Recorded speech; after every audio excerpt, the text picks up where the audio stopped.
नमस्कार दोस्तों, जैसा कि आप जानते हो बहुत दिनों बाद क्लास है। आज आपका शुरू से बेसिक से आपका शुरू होगा। यूपी टेट हो, लेखपाल हो, स्पेशली लेखपाल और यूपी कांस्टेबल के लिए आपकी क्लास स्टार्ट हो रही है। तो लाइक करें, सब्सक्राइब करें, अपना सहयोग करें। देखो स्टार्टिंग में क्या हुआ, देखो मैं आपको हिंदी पढ़ाऊंगा। हिंदी में आपको मैं बताना चाहूंगा कि हिंदी की प्रारंभ कैसे हुआ, हिंदी की शुरुआत क्या हुआ। देखो पृथ्वी पे स्टार्टिंग में क्या, एक मनुष्य था। ओके, ये मनुष्य था। तो अब जब पृथ्वी पर मनुष्य था, मनुष्य देखो ना तो किसी जानवरों से ताकत में तेज है, ना तो उसमें ताकत मनुष्यों से जानवरों से ज्यादा है मनुष्य के पास, ना भाग सकता है मनुष्य जानवरों से तेज। तो क्या हुआ, मनुष्य को क्या हुआ, खतरा। क्या हो गया, खतरा। तो इसने क्या कहा, इसने जब स्टार्टिंग में देखा अपने ऐसा देखा, तो इसने क्या किए, इशारे किए। इसने क्या किए, इशारे कि भाई तू और मैं मिलके रहेंगे ना, तो क्या हो सकता है, हम इसमें सरवाइव कर सकते हैं, हम अपना जीवन यापन कर सकते हैं। तो स्टार्टिंग में इसने इसको संकेत किए ना, तो सबसे पहली भाषा कौन सी आ गई, सांकेतिक। क्या आ गई, सांकेतिक। अब जब सांकेतिक भाषा आ गई तो फिर क्या हुआ, ये आपस में वार्तालाप करने लगे, यानी कि बात करने लगे, बोलचाल की भाषा करने लगे। तो फिर दूसरी भाषा क्या हो गई, दूसरी भाषा आ गई आपकी मौखिक। इतना है समझ में, मौखिक। अब मौखिक भाषा आ गई तो देखो मौखिक भाषा क्या है, इसमें अशुद्धियां बहुत होती हैं। जैसे मैंने कहा राम कल पिटा था, क्या कहा, राम कल पिटा था। अब किसी बंदे के पास चली गई, अब वो क्या कहेगा, राम कल पिटा था, भाई इतना पिटो, इतना पटाओ, खून निकल गया आगे। तो क्या हुआ, इससे क्या कहते हैं, बातों को बढ़ा चढ़ा के बात निकलती है। तो फिर क्या हुआ, फिर आपने मतलब मौखिक भाषा बनी। तो मौखिक भाषा में क्या है, अशुद्धियां बहुत होती हैं। क्या होती हैं, अशुद्धियां। आप समझ रहे हो, बातों को बढ़ा चढ़ा के बहुत आगे निकल देते हैं। तो इसके कारण कौन सी भाषा का जन्म हुआ, फिर हुआ आपकी लिखित भाषा। क्या हुआ, लिखित। अब लिखित भाषा क्या समझे, अब ये सब भाषाएं आया समझ। लिखित भाषा क्या होती है, अब आपने कहा राम कल पिटा था, तो पिटा ही है केवल। अब ये नहीं है कि राम में घूसे से पड़ा, लाश से पिटा, लाश से चप्पलों से पिटा, कोई नहीं, केवल आपको ये पता है कि राम कल पिटा था। इतना है समझ में। अब देखो जब भाषा की शुरुआत हो गई, तो भाषाओं में ये भाषाओं का विवाद हो गया। भाषाओं जब शुरुआत हुई कि इनको लिखने के लिए चिन्हों का प्रयोग किया गया। किसका, चिन्हों का प्रयोग। तो हमारी हिंदी की भाषा की क्या हो गई, देवनागरी। कौन सी है, देवनागरी। अब देखो देवनागरी, किसी भी भाषा, हिंदी हो, मराठी हो, कोई भी जो लैंग्वेज है, हिंदी है, मराठी है, जितनी भी भाषा है उनकी सबकी आदि जननी संस्कृत भाषा है। कौन सी है, जितनी भी हमारी भाषा है सबकी आदि जननी कौन है, संस्कृत भाषा। अब जब संस्कृत भाषा है तो संस्कृत क्या है, देववाणी है। संस्कृत क्या है, हमारी देववाणी। अब ये नागरी कैसे पढ़ा, देखो नागरी का कोई अभी ये तो है नहीं है कि कैसे पढ़ा, पर एक इतिहासकार कहते हैं कि जो नागरी है ना, गुजरात में नागरी नाम के ब्राह्मण होते हैं। तो उन्होंने क्या है, संस्कृत का अनुवाद लिखा संस्कृत को, तो वही क्या हो गया, देवनागरी पड़ गया उसका नाम। इतना है समझ में। अब मैं आज आपकी स्टार्टिंग कराता हूं। भाषा आप समझ गए, सांकेतिक भाषा, स्टार्टिंग क्या है, सांकेतिक, मौखिक और लिखित। देखो सबसे कठिन भाषा कौन सी होती है, सबसे कठिन भाषा होती है सांकेतिक। समझ रहे हो, सबसे कठिन भाषा क्या होगी, सांकेतिक। और सबसे सरल भाषा होती है, वो होती है मौखिक। सरल भाषा और ये कठिन भाषा। अब देखो कठिन भाषा कैसे हो सकती है, देखो संकेतों के मतलब हर एक प्रत्येक आदमी के लिए अलग अलग हो सकते हैं। जैसे आप मित्र हैं, मित्र से कर रहे हैं लला टिल्ला है, तो क्या कहते हैं आप, मित्र तो क्या कहते हैं, मजाक समझेगा, पर आप दूसरे से कर दोगे तो कूटने को उतारू, यानी कि आपको पीटने के लिए उतारू हो जाएगा। तो आप में संकेतों के माध्यम अलग अलग हो सकता है। तो संकेत क्या हो सकते हैं भाई साहब, कठिन हो सकते हैं। इतना है समझ में। अब सरल मौखिक भाषा, देखो मौखिक भाषा क्या हो सकती है, सरल। मौखिक भाषा आराम से जो भी अपनी बात रखनी है मौखिक में रख सकते हो।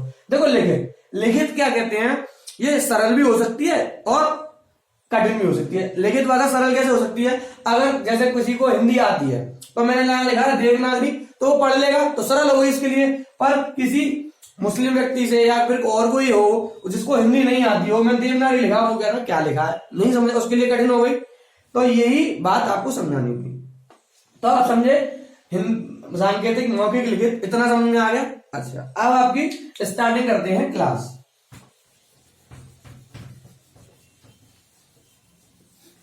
टेंशन फ्री रहो, मजे आने वाले हैं क्लास में आपको। और इसकी आपको गारंटी है कि इससे बाहर आपका प्रश्न नहीं जाएगा, चाहे यूपी कांस्टेबल हो चाहे लेखपाल हो, कि कोई आपको दिक्कत नहीं लेनी, यहां से बाहर क्वेश्चन प्रश्न जाएंगे नहीं आपके। देखो स्टार्टिंग में सबसे पहले क्या पढ़ते हैं, वर्ण विचार। वर्ण विचार पढ़ते हैं।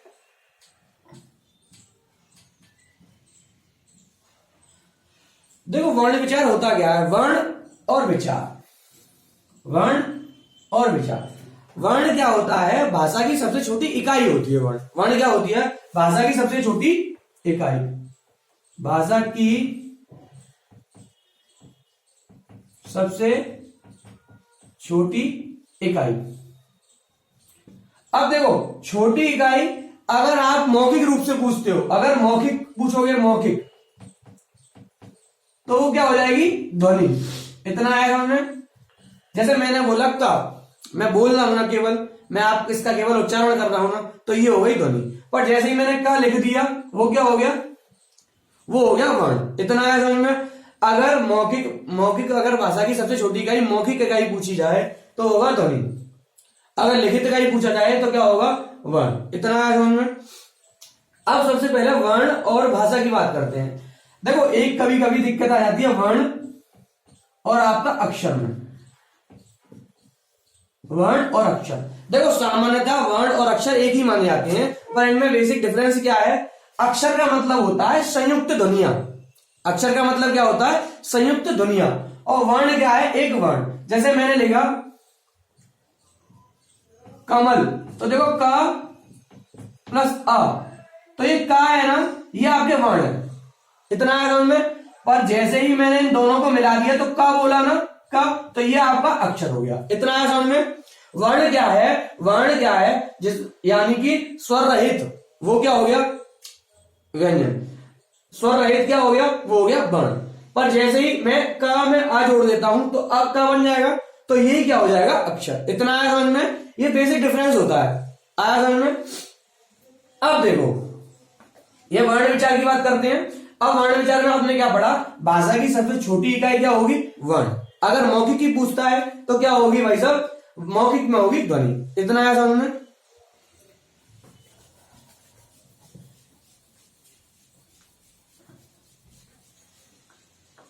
अब देखो प्रारंभ से ही पढ़ते आ रहे हैं वर्ण विचार। तो वर्ण आपके पास होते हैं केवल दो प्रकार के, या तो स्वर होगा या व्यंजन होगा। जैसे मैं आपसे बात करता हूं, देखो एक तो स्वर होगा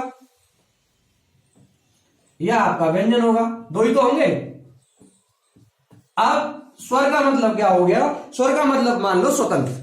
देखो आदमी दो प्रकार के हैं, है ना, एक तो सही है, ठीक ठाक है, एक थोड़ा कमजोर है या उसमें कमी है। दो प्रकार के हो गए, यानी कि विकारी भी कह सकते हैं और अविकारी भी कह सकते हैं। अब देखो आपने देखा स्वर, स्वर का मतलब क्या हो गया, जो स्वतंत्र बोले जाते हैं। स्वतंत्र का मतलब ऐसा नहीं है, ये क्या कहते हैं, यहां कंठ से जो सीधे, यानी कि मुंह में जो हमारे मुंह से जो उच्चारण स्थान है उनसे स्पर्श ना करें, समझे, सीधा बिना जो वायु निकलती है, प्राण वायु निकलती है हमारी, बिना किसी बाधा के निकलती है, वो क्या कहलाते हैं, स्वर। समझ रहे। अब देखो व्यंजन। अब व्यंजन का मतलब क्या हो गया, जो स्वतंत्र नहीं बोले जाते। अब स्वतंत्र नहीं बोले जाते, ये बताओ कोई आदमी गरीब है, कोई गरीब मतलब गरीब क्या, मान लो कोई आदमी, कोई कमजोर आदमी है, वो कमजोर की सहायता कर सकता है ना, ना। कमजोर की केवल कौन करेगा, ताकतवर करेगा। इसलिए ये तो खुद कमजोर है, ये तो स्वतंत्र है ही नहीं है ना, तो ये किसकी सहायता लेंगे, स्वर की। तो एक डेफिनेशन समझ में आई, व्यंजन वो होते हैं जो स्वरों की सहायता से बोले जाते हैं। इतना है समझ में। व्यंजन वो नहीं होते जो वर्णों की सहायता से बोले जाते हैं, अन्य वर्णों। देखो वर्ण तो ये भी है, डेफिनेशन समझना। देखो अगर मैं कहता हूं अन्य वर्णों की सहायता से बोले जाते हैं, अन्य वर्ण, अन्य वर्ण में देखो व्यंजन भी आ गए वर्ण, पर व्यंजन व्यंजनों की सहायता से नहीं बोले जाते। व्यंजन किसकी सहायता से बोले जाएंगे, केवल स्वर, तभी उनकी डेफिनेशन होगी। व्यंजन क्या कहलाते हैं, वे वर्ण जो स्वरों की सहायता से बोले जाते हैं, क्या कहलाएंगे, व्यंजन। इतना आया समझ में, कोई दिक्कत तो नहीं है। अब देखो स्टार्टिंग करते हैं स्वर की। हम क्या करते हैं स्टार्टिंग आज स्वर की।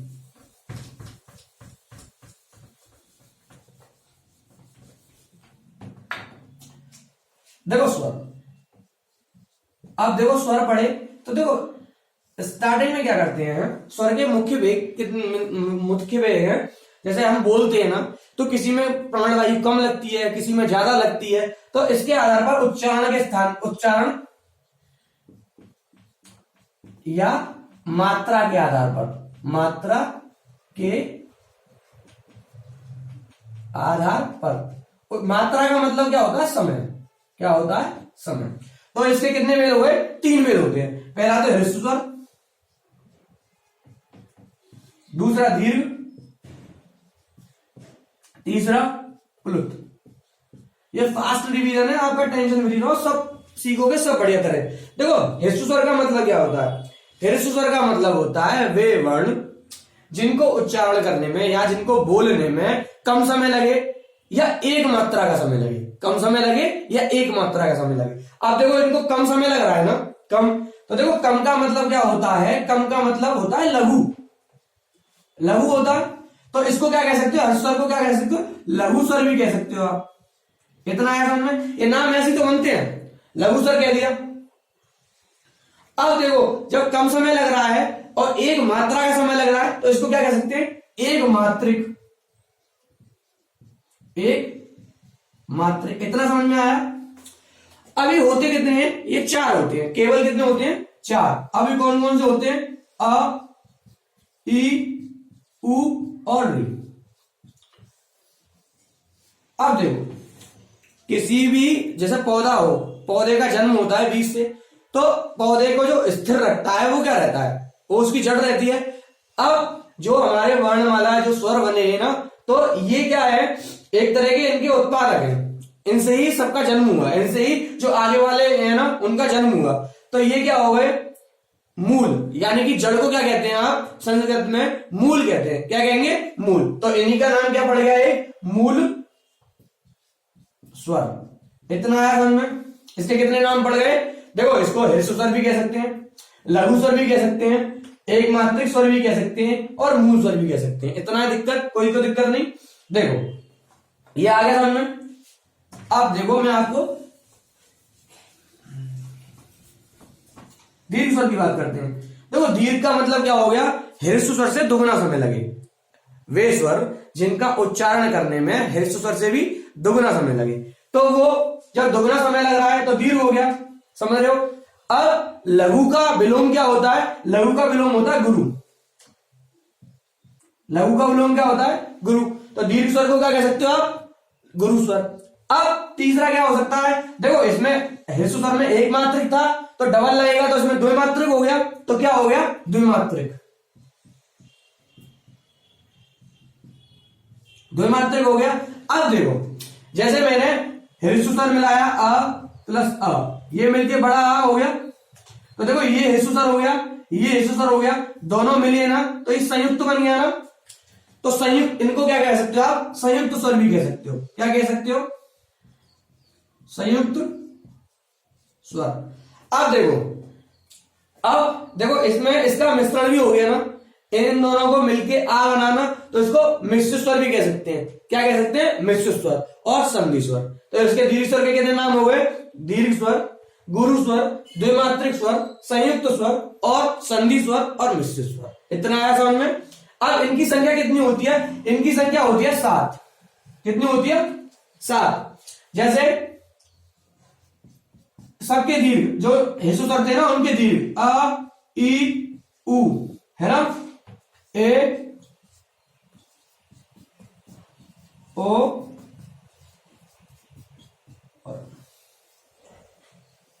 अब देखो आ, ई, उ ये होता है आई, अय, औ, औ। क्या कहेंगे, छोटी ए बड़ी ए कहते हैं, पर आपको क्या पढ़ना, आई, अय और ये क्या होगा, औ, औ। तो आप छोटी ए बड़ी ए समझ रहे हो, कोई दिक्कत नहीं है, छोटी ए बड़ी है ये भी पढ़ते हैं, कोई दिक्कत नहीं है।